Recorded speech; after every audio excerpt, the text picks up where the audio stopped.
ஆச்சி பாதாம் ட்ரிங்க். ஆச்சி பாதாம் ட்ரிங்க் ஒன்னு வாங்கினா ஒன்னு ஃப்ரீ.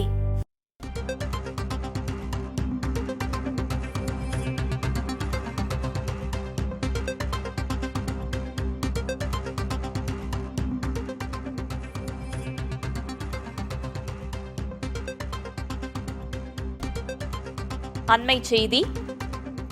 காவல்துறைக்கு மதுரை ஆதீனம் மறுப்பு தெரிவித்து அறிக்கை ஒன்றை வெளியிட்டிருக்கிறார்.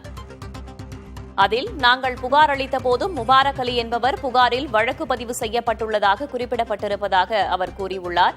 முன்னுக்கு பின் முரணாக காவல்துறை அளித்திருக்கும் அறிக்கை ஒரு சார்புடையதாக உள்ளது என்றும் அவர் கூறியிருக்கிறார்.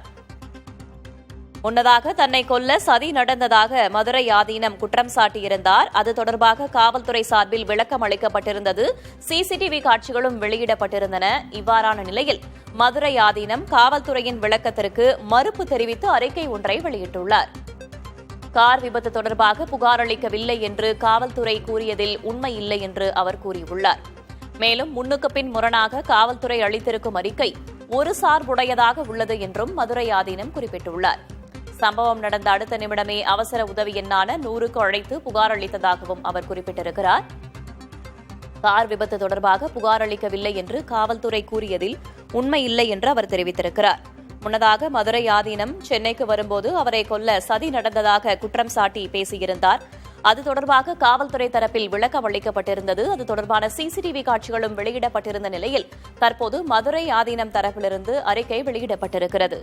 காவல்துறை கூறியதற்கு மதுரை ஆதீனம் மறுப்பு தெரிவித்து அறிக்கை ஒன்றை வெளியிட்டுள்ளார்.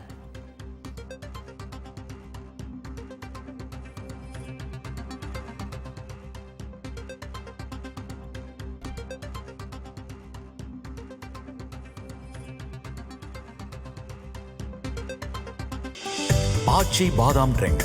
ஆச்சி பாதாம் ட்ரிங்க் ஒன்னு வாங்கினா ஒன்னு ஃப்ரீ.